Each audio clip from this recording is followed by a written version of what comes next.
নমস্কার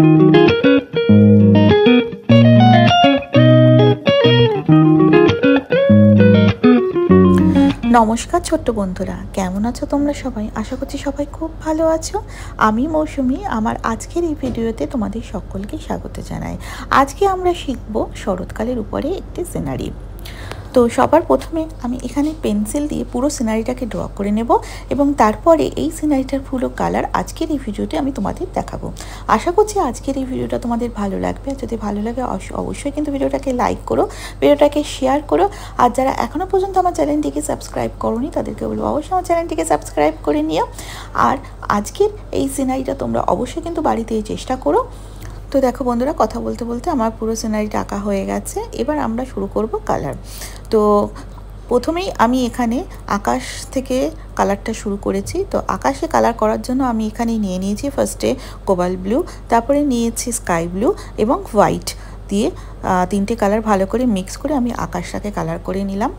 এবং তারপরে চলে যাচ্ছি তাল গাছের কালারে। তাল গাছের পাতাগুলো কালার করার জন্য আমি এখানে পোশিয়ান ব্লু এবং ডিপ গ্রিন ইউজ করেছি। এবং তাল গাছের কাণ্ডটাকে কালার করার জন্য আমি নিয়ে নিচ্ছি ব্রাউন এবং ইয়েলো আকার।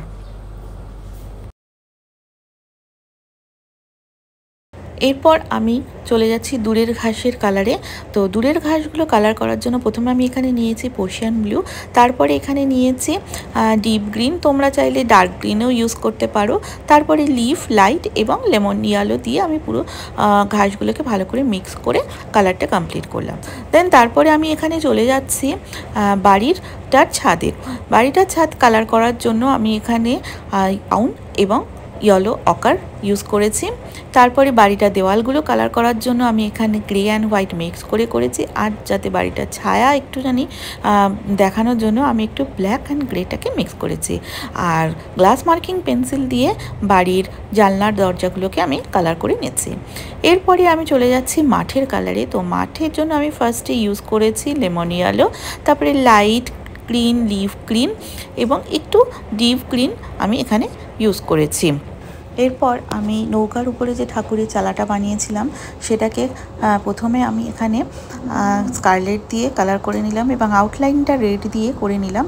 আর চালাটার ভিতরটা আমি দিলাম বার্ন শাইনা কালারটা। তারপর একটু ব্ল্যাক দিয়ে হাইলাইট করে নিলাম। আর এরপরে আমি মানুষগুলোকে কালার করে নিচ্ছি। তোমরা তোমাদের ইচ্ছা মতনও মানুষের জামা কাপড়ের কালারগুলো করতে পারো।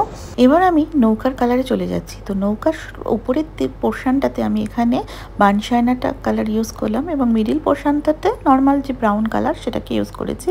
এবং নৌকার যেই পোর্শনটা জলের মধ্যে রয়েছে সেখানে সবার ফার্স্টে আমি একটু ব্ল্যাক দিলাম এবং তারপরে ডার্ক ব্রাউন কালারটা দিয়ে ভালো করে মিক্স করে উপরের দিকে তুললাম। এবং নৌকার ভিতরের দিকে যেখানে মানুষগুলো দাঁড়ানো রয়েছে সেখানে একটু ইয়েলো এবং ব্রাউন দিয়ে করে নিলাম। তারপরে আমি দেখো এখানে চলে যাচ্ছি কাশফুলের যে ঝোপটা রয়েছে সেটাতে। তো কাশফুলের যে ঝোপের যে ব্যাকগ্রাউন্ডটা সেটাকে আমি প্রথমে লেমন ইয়েলো দিয়ে নিলাম। তারপরে আগে কাশফুলগুলোকে গ্রে অ্যান্ড হোয়াইট দিয়ে কালার করে নিলাম। তারপরে সরু সরু করে লাইন টেনে টেনে লাইট গ্রিন, তারপরে লিফ গ্রিন, তারপরে ডার্ক গ্রিন এবং একটু পার্সিয়ান ব্লু এবং ব্ল্যাক দিয়ে কাশফুলের যে পাতাগুলো আছে সেগুলোকে করে নিলাম।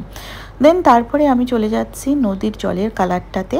তো সবার প্রথমে আমি এখানে লাইট স্কাই ব্লু কালারটাকে হালকা হালকা করে জলে দিলাম। তারপরে আমি এখানে আল্ট্রামেরিয়ান ব্লুটা দিয়ে ওয়েভ লাইনগুলো ক্রিয়েট করে আবার একটু স্কাই ব্লু দিয়ে ভালো করে ব্লেন্ড করে নিলাম এবং সবার শেষে আমি একটু ব্ল্যাক দিয়ে হাইলাইট করে নিলাম। তো দেখো আমার এখানে শরৎকালের এই ফুল সিনারিটা আমার কমপ্লিট হয়ে গেছে। তো আজকের এই ভিডিওটা তোমাদের কীরকম লাগলো অবশ্যই কিন্তু কমেন্ট করে জানিও।